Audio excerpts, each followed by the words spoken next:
Om.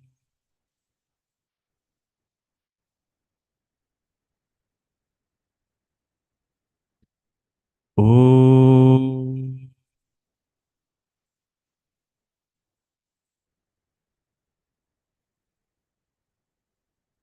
Om Sahana Vavatu Sahano Bhunaktu Sahaviryam Karavavahai Tejasvinavadhitamastu ma vidvishavahai.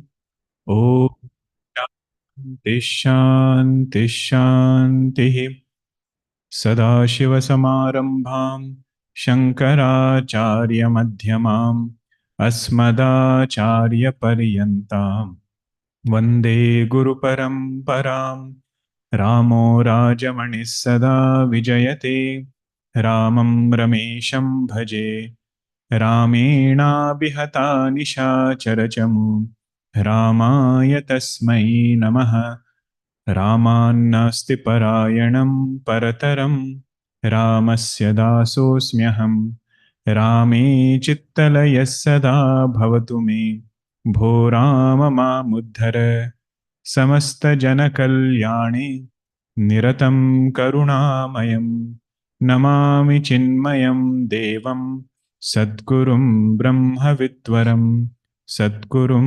ब्रह्मविद्वरम् Om Shri Chinmaya Satgurave Namaha. Om Shri Chinmaya Satgurave Namaha. Om Shri Chinmaya Satgurave Namaha. Om Shri Chinmaya Satgurave Namaha. Om Shri Chinmaya Satgurave Namaha. Om Shri Chinmaya Satgurave Namaha. Om Shri Chinmaya Satgurave Namaha. Om Shri Chinmaya Satgurave Namaha. Om Shri Chinmaya Satgurave Namaha. Om Shri Chinmaya Satgurave Namaha. Om Shri Chinmaya Satgurave Namaha. We will chant from 8th shloka onwards. Mayeva mana adhatsva Mayi buddhim niveshaya Nivasishyasi mayyeva Ata urdhvam na samshayah अथ चित्तं समाधातुं न शक्नोषि मयि स्थिरम् अभ्यासयोगेन ततः मामिच्छाप्तुं धनञ्जय अभ्यासेऽप्यसमर्थोऽसि मत्कर्म परमो भव मदर्थमपि कर्माणि कुर्वन् सिद्धिमवाप्स्यसि अथैतदप्यशक्तोऽसि कर्तुं मद्योगमाश्रितः सर्वकर्मफलत्यागं ततः कुरु यतात्मवान् श्रेयो हि ज्ञानमभ्यासात् ज्ञानाध्यानं विशिष्यते ध्यानात् कर्मफलत्यागः त्यागाच्छान्तिरनन्तरम् अद्वेष्टा सर्वभूतानां मैत्रः करुण एव च निर्ममो निरहङ्कारः समदुःखसुखक्षमी 12th chapter is about Bhakti Yoga. So Bhagavan, without beating around the bush, without giving ambiguous advice, is telling Arjuna what is the best way to increase devotion. What is the supreme most way a devotee can worship God? That he says, by putting our mind, putting our buddhi in Bhagavan. Putting our mind in Bhagavan means starting to love God. Putting our buddhi in Bhagavan means starting to think about God. His nature, His prabhava, His swabhava. All those aspects, when a person starts thinking about it, that is called as Mai Buddhim Niveshaya. And when he starts loving God, that is called as Mayeva Mana Adatsva. So love goes with mind, thinking goes with intellect. But what is the subject matter of thinking? Not the world. He says the subject of thought, subject of this mind and buddhi is Bhagavan. When that happens, that is the supreme-most devotion, even if it happens for a short time. That mind sincerely pulls back from the world and thinks about God. That itself is great blessing. If this is not possible, Bhagavan said, keep practicing, abhyasa, and increase desire to attain God. Puja Gurudev writes in Kathopanishad commentary that these are people, these are devotees who have meditated upon life. Meditated upon life and understood the futility of mere materialistic pursuit. Having world alone as the goal, those who have realized the fallacy, those who have realized the shortcoming in that, they are the ones who will seek Bhagavan. Sometimes you think it's a wonder, how can a person come to seek God? Because we also feel in our journey, mere intellection is not sufficient. Don't we know what is the fallacy of this world? Don't we know what is the impermanence of this world? If somebody asks, we can very well list out. Impermanence is there, it is filled with sorrow. But not necessary that it alone gives vairagya. There is one commentary where the example is given of eating fish. They say our desire for vishayas, it is like a person's taste for eating fish.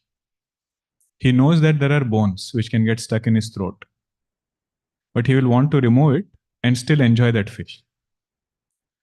This is like that. We know that objects have dukkham, but our idea is, let me keep that dukkham away and still enjoy that object.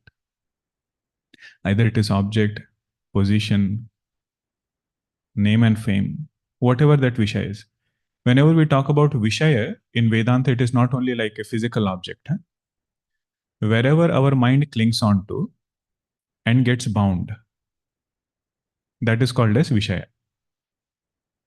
So who will come to seek Bhagavan? The one who has understood the scorching nature of this samsara. Anudina paritape tapalo ramaraya. Samartha Ramdas Ji, there is one composition called as Karunashtaka. There he says, Bhagavan, I am your devotee. I don't know why I am born here. I am your bhakta and you have sent me into this samsara. And I thought I can handle it. But now I am realizing the scorching heat of the samsara is such, I have nowhere to go. That bhavana, when it comes without becoming bitter of the world, by understanding nature of the world as it is, then this devotee, this sadhaka, makes Bhagavan as his Vishaya, makes Bhagavan as his Varanam. Vishaya means what he thinks more and more about. Varanam means what does he want in life. So Abhyasa and Ichha. So we have to do our own mananam. What can I do so that I can increase my desire for God? What have other saints done by which their desire for Bhagavan has increased? That is this Ichha. Then Bhagavan gives sequence of sadhanas where he says, although this is the ideal meditation upon God, if somebody is unable to do it, they can do their duties as worship of God. So Karma Yoga is the sadhana which will prepare us for meditation. It is not an obstacle in meditation. The one who has done his dharma well, one who has lived a devoted life, that person will become fit for meditation. So how should I know whether I am doing my dharma well? How effectively can I meditate? When I meditate, does my vyavahara come and interfere? Or am I able to meditate upon my chosen goal without any interference?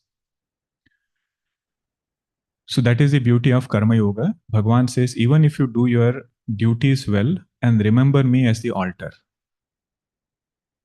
make me as the altar, that karma will prepare us for meditation. If that is also not possible, while doing the actions, we don't remember Bhagwan as much.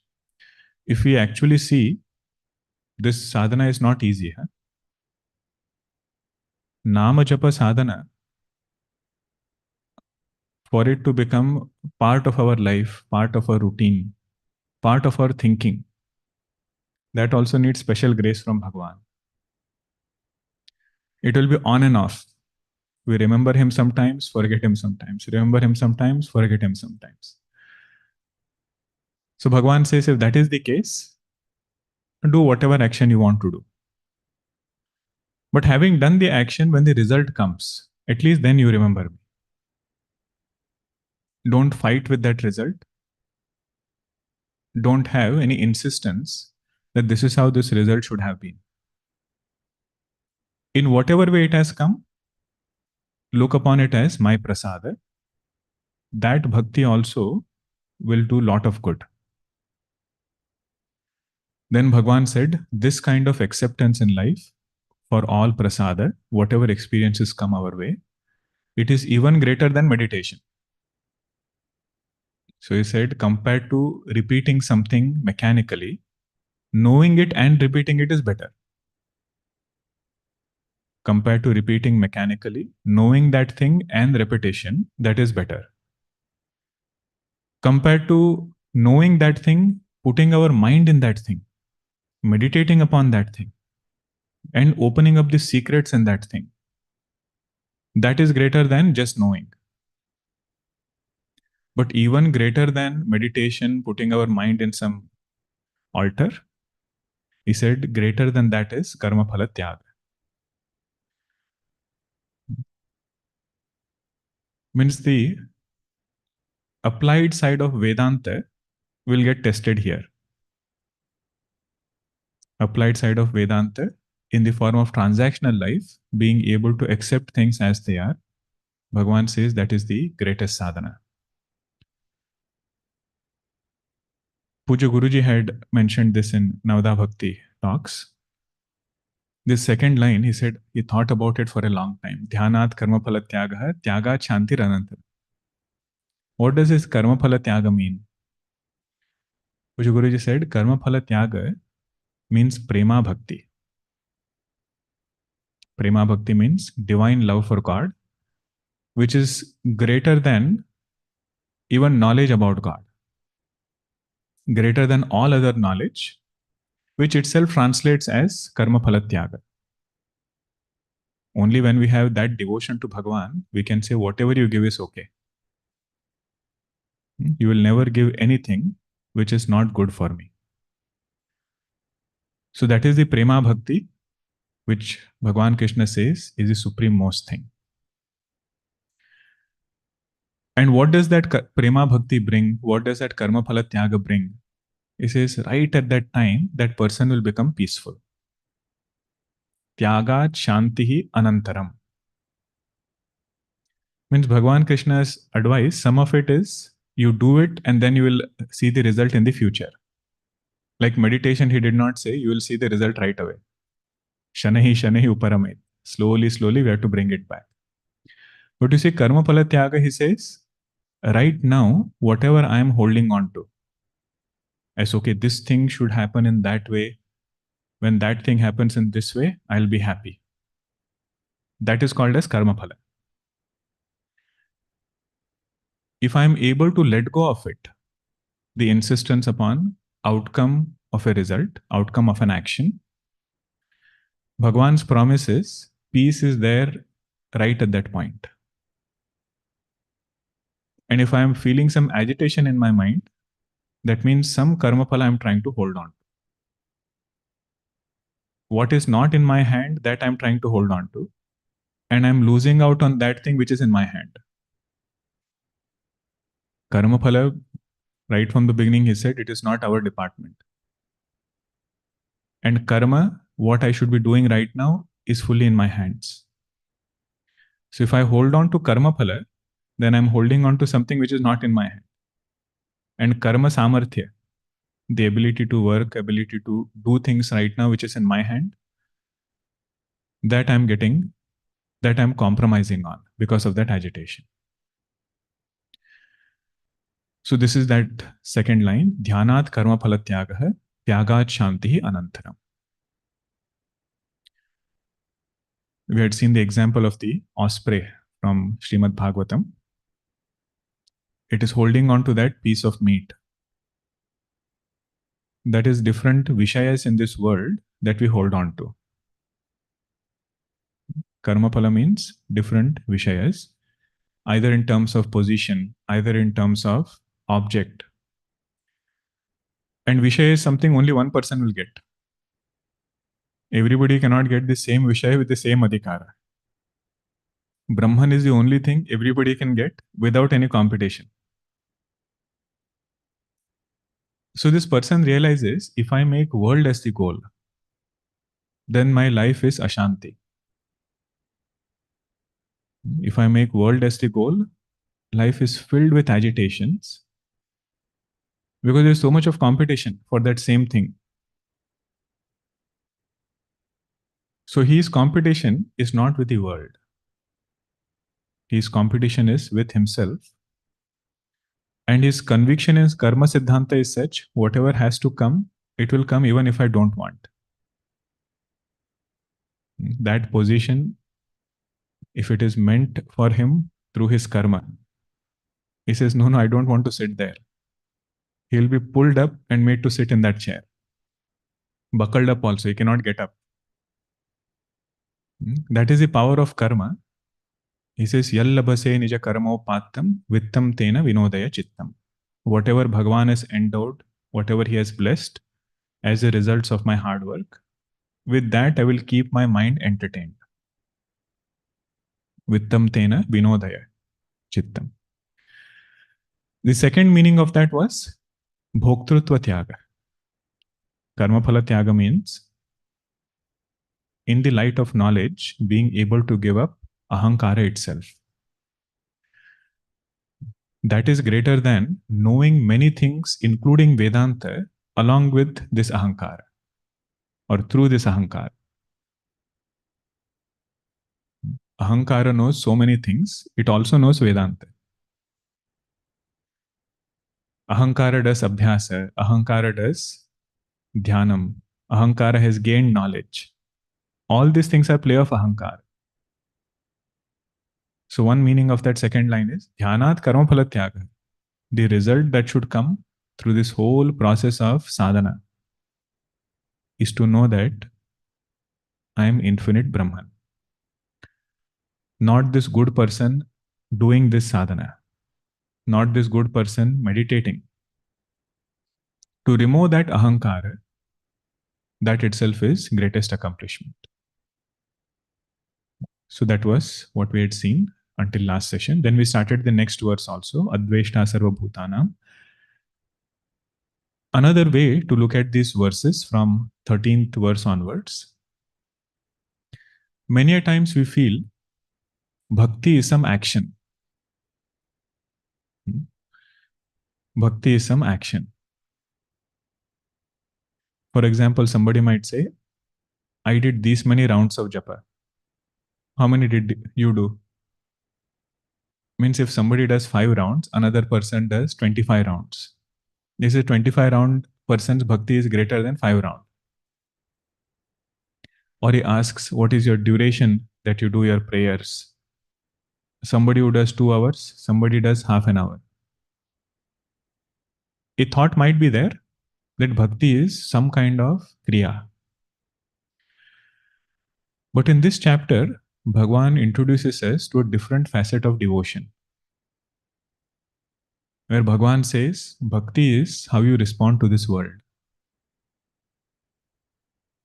You see the verses from 13 all the way until 20th verse. He is not mentioning any kriyatmaka bhakti sadhana.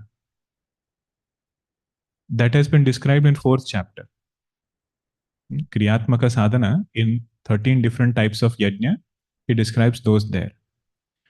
But now he says, if I call myself as a bhakta, I have to be very, very mindful about how I am living in this world.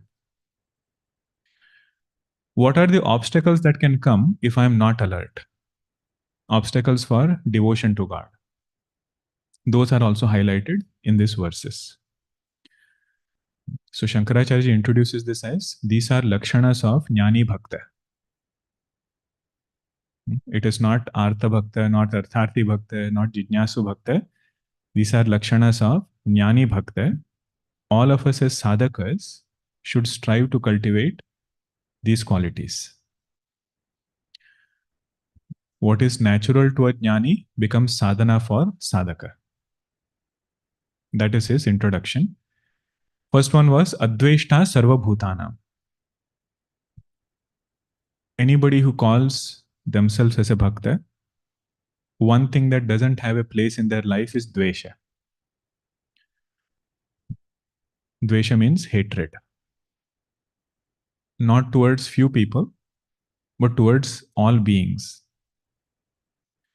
Adveshta Sarva Bhutanam.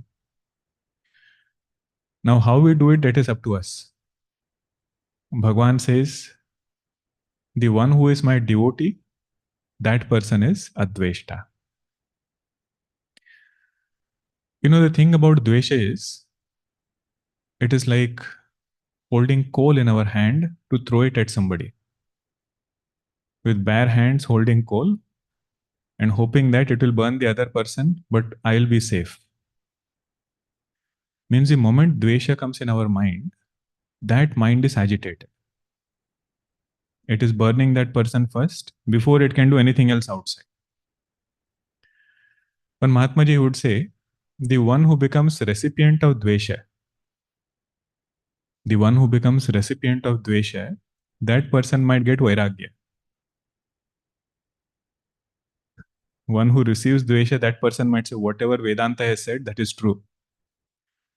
Jagat mein jhooti dekhi preet. Kya dhara, kya meet. He says, in this world, what I have seen, Atmanastu kamaya sarvam priyam bhavati. It is very true. So he might get Vairagya. He might become devotee of God. He says, my bandhu is Bhagavan only. Antima bandhava dehi padam. Last session, you were chanting Madana Mohan Ashtakam in our Balvihar. So there one line comes, out of all the relatives that we have, our permanent relative is Bhagavan. Antima bandhava dehi padam. So that bhavana might come to the one who is receiving dvesha. But if we become givers of dvesha, then that dvesha will burn up our mind first before doing anything else. So Bhagavan Krishna is telling, O sadhaka, those who don't have dvesha, those who are able to overcome their dvesha, those devotees are very dear to me. Later on he will say that, but here he says, Adveshta Sarva Bhutana. We had seen reasons also. Dvesha comes towards source of sorrow. Whatever I think is source of sorrow, in whatever way, towards that person, towards that object, dvesha comes. So removing this notion that sorrow is coming because of somebody, that is one very strong anchor to overcome dvesha. Adveshta Sarva Bhutanam Maitraha. Maitraha means somebody who is very friendly towards all. Means looking at him, other people get joy. The etymological meaning of the word Maitraha or Mitra is one looking at whom you feel joy. That person is Mitra. So Adveshta Sarva Bhutanam doesn't mean he is totally cut off from this world, doesn't talk to anybody. His bhavana towards people in general is he is friendly towards all. Some commentators, they say, towards those who are happy in life, towards them he has Mitra Bhavana. Instead of bringing jealousy, the bhavana that he gets if somebody is happy is of Mitra. And if somebody is sad, somebody is going through difficulty, the bhavana that he gets in his heart is Karuna. See, two words are used, right? Adveshta Sarvabhutanam Maitraha Karuna Evacha.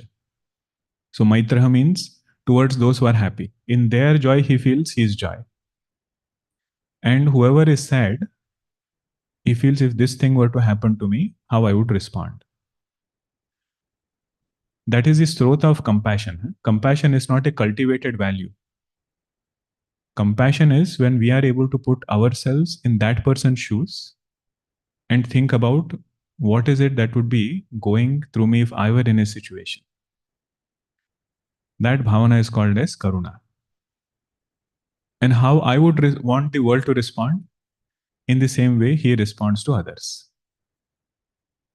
Maitraha karuna evacha. Next word is where we had paused, I think. Nirmamaha nirahankara. Mamatva means possessiveness. And ahankara means pride or this notion, I am this person. Ahankara has several meanings. One meaning is pride, that is a colloquial meaning. Vedantic meaning of ahankara is notion that I am this fellow. One of our Samji would say fellow for ahankara. This fellow, he would say. Means in his talk, he would refer to one person, fictitious person sitting there and say, this fellow, this fellow. Means he's making ahankara as drishya and talking to that ahankara.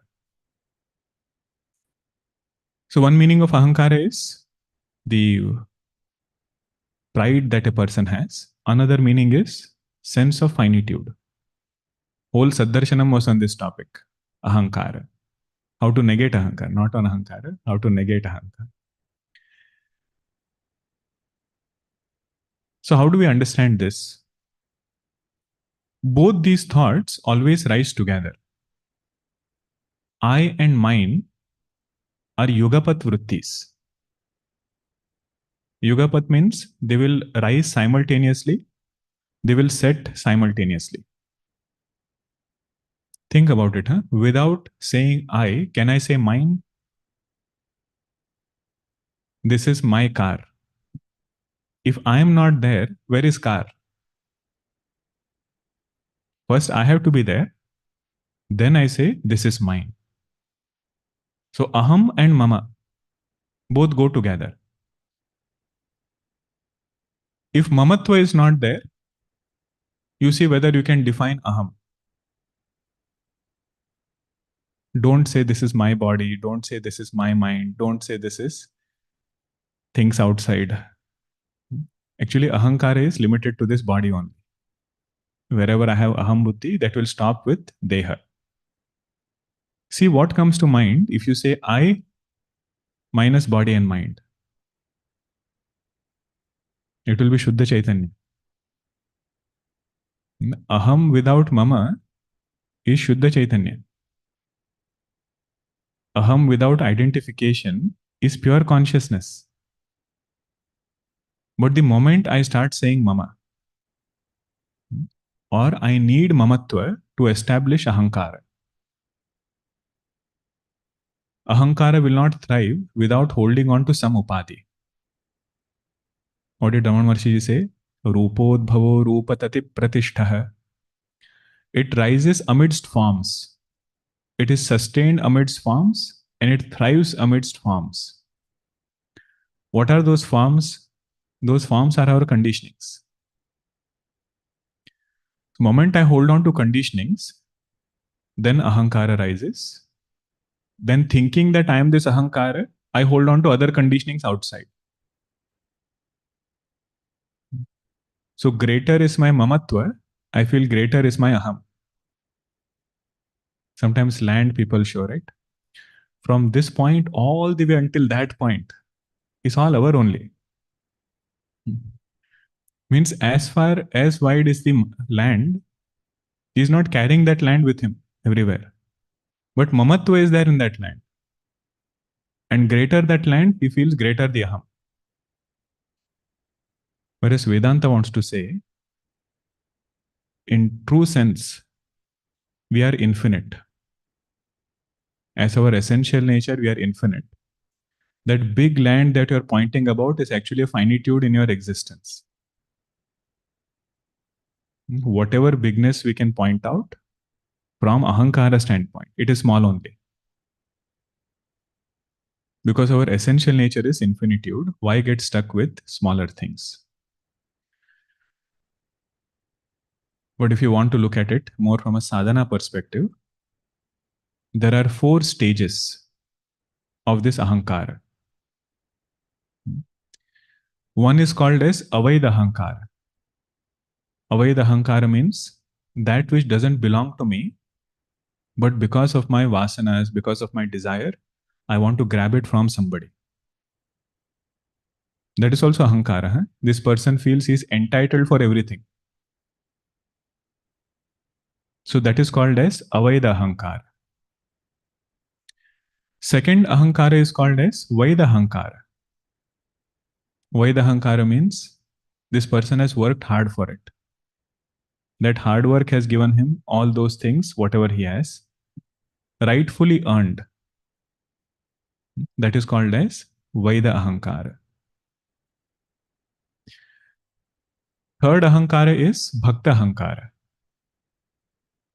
Bhakta ahankara is that unique ahankara where he says, Bhagavan, whatever I have, all of it is because of your grace. He has also earned with hard work only. He has also rightfully earned the things which are there with him. But his bhavana is Deva Dharani Dhanu Dhama Tumhara. That whatever this land is there, whatever family prosperity is there, the real owner of this is Bhagavan. And the last ahankara is Siddha ahankara, which is negated. That Siddha ahankara is of a jnani who doesn't even look upon his ahankara as real. So Nirmamah Nirahankara, you can take it at 2 levels. One level is from Vaida Ahankara, it has to come to Bhakta Ahankara. This verse is not talking to Avaida Ahankari, the one who is having erroneous notions about himself, in the sense that does all adharmic things. This verse is not referring to him. Nirmama Nirahankara hai. Bhagavan says he still has a journey to cover. To be called as a devotee, there is still some ground to cover for that first person. But second person will notice will be majority of us as sadhakas. It is not that we have earned things in an adharmic way. It is Vaida Ahankara only. Everything earned through right means. But here it is said Bhakta is somebody who has moved that Ahankara from Vaida Ahankara to Bhakta Ahankara. Where his firm conviction is, Bhagavan, this particular thing, Yogakshema is your responsibility. Because that thing is such, moment you have it, it will bind us. Moment we have it, it will bind us. Keep thinking about how to protect it. That's when Ramcharitmanas Goswamiji said, Satsang is something which will give us the right perspective about even prosperity. Devotion to Bhagavan is something which will help us even to understand how to handle well-being.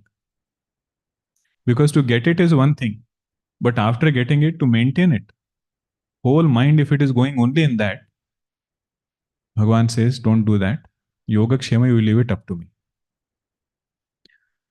These are the symbolic things, whenever we buy a car, why do we take it to the temple first? With this bhavana that, Bhagavan, this car belongs to you. I am driving it on lease from Bhagavan. He said, did you actually buy it on lease? No. I purchased it. But this is the bhavana I want to keep, that it belongs to you. That is Bhakta Ahankar. There was one great saint, Rahim Das Ji. He was also a very great dani. Lot of charity he would do. But his style of doing charity was, whoever would come in front, he would put his head down and then give. Not look at who is taking away. Not look at who is the recipient. And he was a contemporary of Goswami Tulsidas Ji. So there is one nice exchange of dohas which happens between both of them. Tulsidas ji says, why are you putting your head down and giving? Many people are curious about it. He says, देन देनहार कोई और है जो भेजत दिन रैन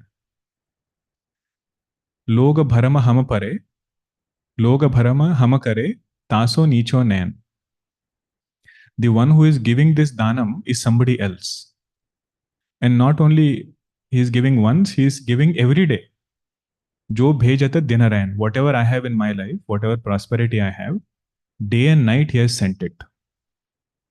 But whenever I give to people, they start feeling I am giving it. Log bharama hum kare. Log bharama hum par kare.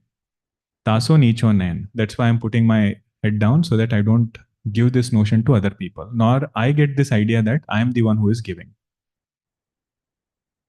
That is nirmamaha, nirahankaraha. One who doesn't have this idea that things belong to me. It is the safest way to live life, either position or resource or wealth. No harm in having it. But we should know who is the main owner. Nirmamo nirahankaraha.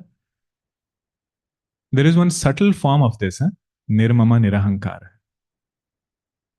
And that is to feel that I don't have this nirmamat, I have this nirmamatva nirahankara and others don't have it. Ahankara is something, it will never make itself known to us. We will always feel Ahankara is there with other people, it is not there with me. That is the Sukshma Rupa of this Mamatva and Ahankara. That is what a sadhaka has to be careful. Just like our eyes, we cannot see our own eyes. We can see others with our eyes. In the same way, we cannot see our Ahankara. Others' Ahankara might be known to us, but our own Ahankara will not become known to us. That is the subtle form of this. It will show up in the form of being proud of even sadhanas, being proud of study, being proud of whatever we know. Charitra sadhana vidya. Charitra means good qualities. Sadhana means whatever spiritual practices this person does. Vidya means whatever knowledge he gains, even spiritual knowledge. It's a very subtle way this Ahankara will trap us by saying, I am the knower of these things. This we had discussed, I think, in Manisha Panchakam. Brahman is of the nature of Sat, Chit, Ananda. Right? Sat, Chit and Ananda. How does it express in a Mahatma's life? How does Sat, Chit, Ananda express in a Mahatma's life? Sat means what? Existence. Means around that Mahatma, nobody will feel their presence is not valued. Around that Mahatma, the expression of Sat in his life is, he will always give respect to people, and in his presence, people will feel valued. That is expression of Sat. What is the meaning of Chit? Knowledge, consciousness. He will never make anybody feel you don't know something. That is a transactional nature of expression of Chit in a Mahatma's life. That he will never make others feel that you don't know something. And Ananda is joy. Ananda is bliss, infinite bliss. Around that Mahatma, nobody will be unhappy. Means he will have this power to give unconditional love. That is the Ananda Swarupa manifesting in that Mahatma. In Mahaperiyavars, that one song is there, right? Karuna Rasa Purna Sudhavte. There one line comes, Satchidananda Chit Shakti. Sat Chit Ananda Chit Shakti, it is said. These are not Shaktis actually. Sat, Chit and Ananda is Swarupa. It is not Shakti. But what is the meaning of Shakti there? One who is able to manifest that Shakti. What is this Shakti of Sat? That around him, nobody will feel non-existent. I mean, they will feel valued around the presence.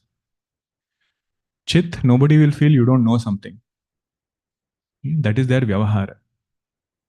And there is no sorrow, there is only ananda around that Mahatma. So Satchidananda Chit Shakti, that is the manifestation of their own reveling in blissful self. Samadukha Sukhakshami, the one who is equanimous in Sukha and Dukkha, doesn't try to keep Dukkham away, doesn't try to bring Sukham closer to him. That is this sadhaka. Kshami means forgiveness. Forgiveness has its value only when we are able to do it towards somebody who has done something wrong. Or we feel it is wrong. Towards apakari, not upakari. Towards apakari, if we can show our forgiveness, that is the true test of forgiveness. So forgiveness is not practiced towards upakari. Upakari means one who is very nice to us. Apakari means whom we think that person has given me sorrow. So spiritual growth is that by which even if our mind gets disturbed, we are able to leave it very quickly and understand this is not my goal. My goal is Bhagavan, my goal is spiritual progress. Because of that, he is able to let go of things. Kshama needs some higher goal. If there is no higher goal, then every small thing will get stuck. So it's a great blessing if we have this quality of Kshama. What these two things will do is Dvesha and, Dvesha is opposite of Kshama. Dvesha means hatred, Kshama means forgiveness. Both cannot go together. It will not allow our mind to be in the present. It will not allow our mind to think about subtler things. So that is the biggest loss for that sadhaka, that his mind is not there with him.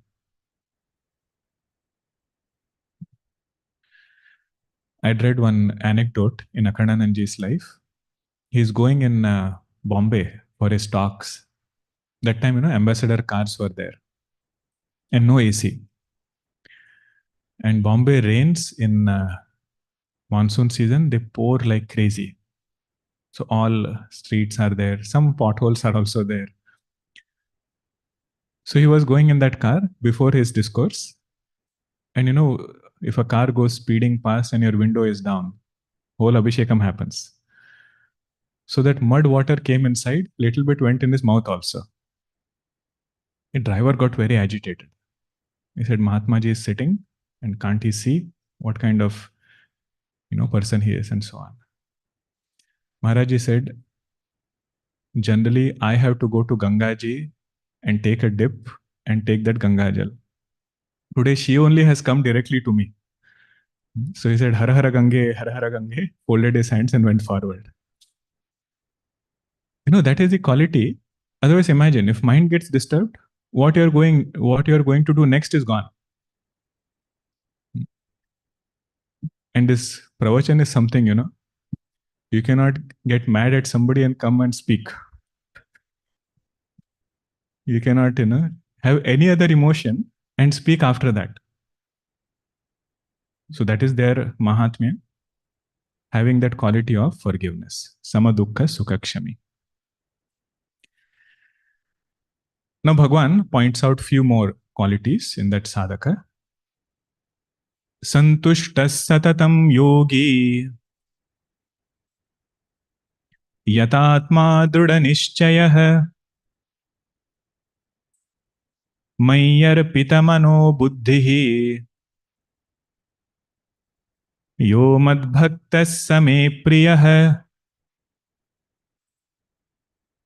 सन्तुष्टः सततं योगी यतात्मा दृढनिश्चयः मय्यर्पितमनो बुद्धिः यो मद्भक्तः स मे प्रियः. One thing is accomplished is his desires are very minimal. This bhakta doesn't have long list of things to be done, things to be fulfilled. What will make me happy? Very small list, yes. Although negligible. That is why he is able to be santushtaha. Santushtaha means content with whatever Bhagavan gives, content with whatever he has in life. I'd read a nice quote which I'd shared earlier also. It said, if a person is not content with what he has, most likely he will not be content with what he would like to have. Right now, what is there with me, if I am discontent, and I say there are few more things that I need, then I'll be content. There is no guarantee. So many people have those things, right? Are they content? There is no direct relationship. But because of his sadhana, because of his thinking, he has minimized his desires to such an extent that whatever small things are there, with that he is content. If we look at life of all saints, their material possessions were very minimal. Sometimes you wonder, how did they manage to live in that condition? But their contentment came from this fact that I have Bhagavan. I might not have the best bed, best house, best other things.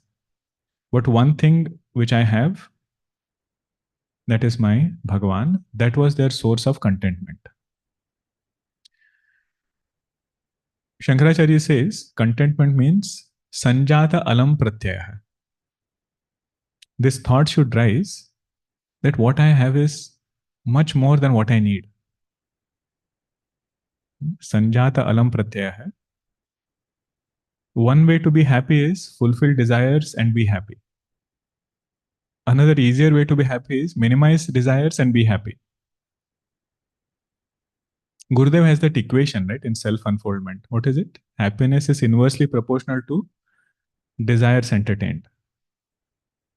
Or something else, desires fulfilled upon desires entertained.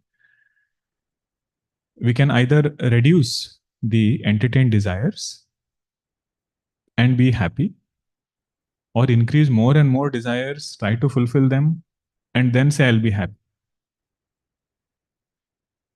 The more certain route is the first one. That is the meaning of santushtah, one who is content with whatever Bhagavan has given. Our Kevat, when he takes Bhagavan across, and Bhagavan says, I want to give you something. What can I give? Kevat says, Bhagavan, you tell me what I have not gotten today. He says, Nath aaj main kaha na pawa. Mite dosh dukha dari dadawa. बहुत काल कीन्ही में मजूरी. For long time, I did only mere labor. And today you have come, I washed your feet, I have gotten love for God. I am so content that don't bring this down by giving me something material. He says, what I have not gained today, whatever I need in life, everything came with your darshan. Our mind has to be convinced that it can be santushta without vishaya also.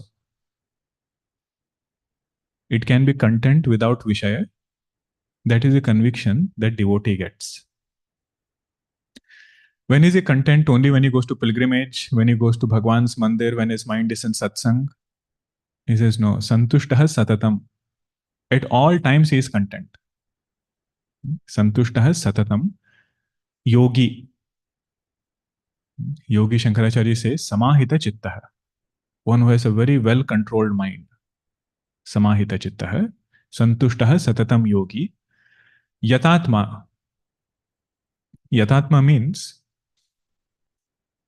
one who has put forth effort to control body and mind. Yatna we know, right? Yatna means effort.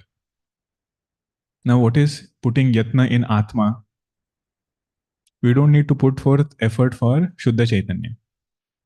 So, Atma word goes with wherever we have Aham Buddhi.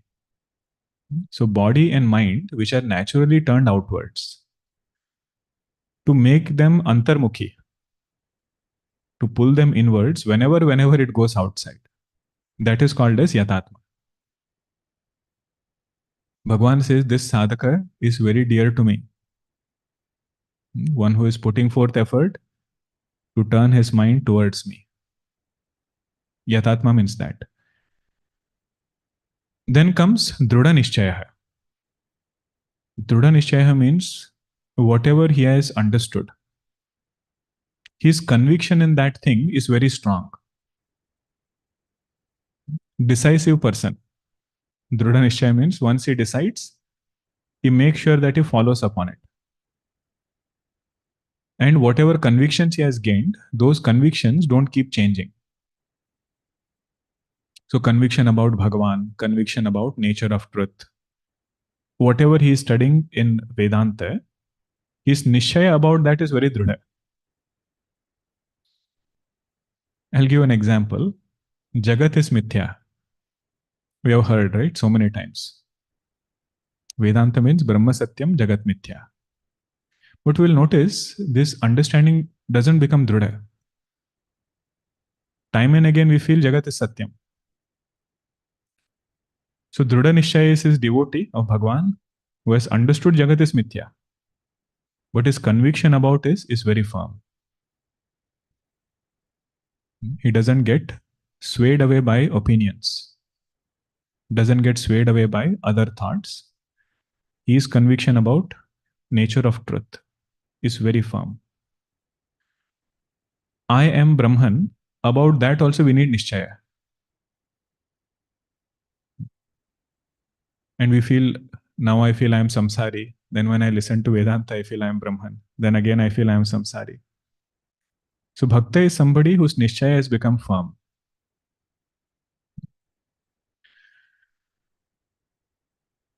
In Chandogya Upanishad it is said, even small things in life, what makes us go forward is Nishchaya only. Whether I should attend 6:30 class or not, what brings us here? Nishchaya. The moment that Nishchaya is weak, world becomes powerful. It will give 100 reasons why we should not attend. Or any sadhana you take. What will decide whether I will succeed in that sadhana or not? Nishchaya. How strong my resolve is, to that extent, I'll be able to live up to it. That is this Bhakta, Drudha Nishchaya, very firm.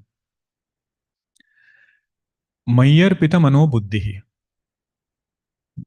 His mind and intellect, mana and buddhi, is arpita, offered to Bhagavan. Mayyar Pita Mano Buddhi means his mind and intellect, just like we offer Naivedyam. He has offered his mind and intellect to Bhagavan. It goes towards Bhagavan effortlessly. That is what it means. That Bhagavan has not become a dry thing to think about. You know, some topics, if we are told, think about this topic, we have to pull our mind, drag our mind to that topic. But those topics that we like, how mind finds joy in that thing, effortlessly, even without anybody telling us, we'll start thinking, we'll go over and beyond. Like that, this person has found Sukham in Bhagavan. Bhagavan is not only Sarvajna. He is not only Sarva Shaktiman for him. What is he? Sukha Swarupa also. As Sukha Swarupa Bhagavan, his mind goes effortlessly towards the Lord. Mayyar Pitamano Buddhihi, Yaha Mad Bhaktaha Same Priyaha. One who is devotee in this way, Yaha Mad Bhakta, the one whom we just spoke about, from Adveshta Sarvabhutanam to this point, that devotee is very dear to me. Puja Guruji asked once in one of the satsang, see, anybody who is your devotee will always be dear to you. Right? You have some friend who is very devoted friend, comes to your house all the time, does exactly what you say, calls himself as his friend also. Naturally, that friend is dear to you. Like that, if Bhagavan says, my devotee is dear to me, what is so great? He said, Bhagavan, what is so great? If your devotee is dear to you, everybody is dear. Whoever is devoted to anybody, that person becomes dear. But here he said, the main point to note is who is a devotee? Who is a devotee is the main point to note here. One who is Adveshta Sarvabhutana, Maitra Karuna Evacha, Nirmamo Nirahankara, Samadukha Sukhakshami, Santushta Satatam Yogi, Yatatma Dhrudha Nishchaya, and offered mind and intellect to me. He says that is the greatness of that devotee. Because he is striving to do all this, and to whatever extent he moves forward, because of that, he is very dear to me. To have dvesha, we don't need sadhana. We don't say, I'm practicing enmity now. It comes naturally, it is prakrutika. But if I'm able to overcome dvesha, that is adhyatmika. Before mind can rise, before mind can say anything, quieten it down. Before even the thought rises, because thought alone will become speech, speech alone will become action. So before that thought rises, he is able to remove it. That my goal is Bhagavan, Bhagavat Prapti is my Varanam. Next verse is also very important one, but we'll pause here. Today we have Gita chanting yajna. I see many kids are starting to come now. So we'll give them time to settle down. We'll continue in the next session. Om Purnamadah Purnamidam Purnat Purnamudachyate Purnasya Purnamadaya Purnameva Om Shanti Shanti Shanti. Hari Om Shri Gurubhyo Namaha. Hari Om. Hari Om.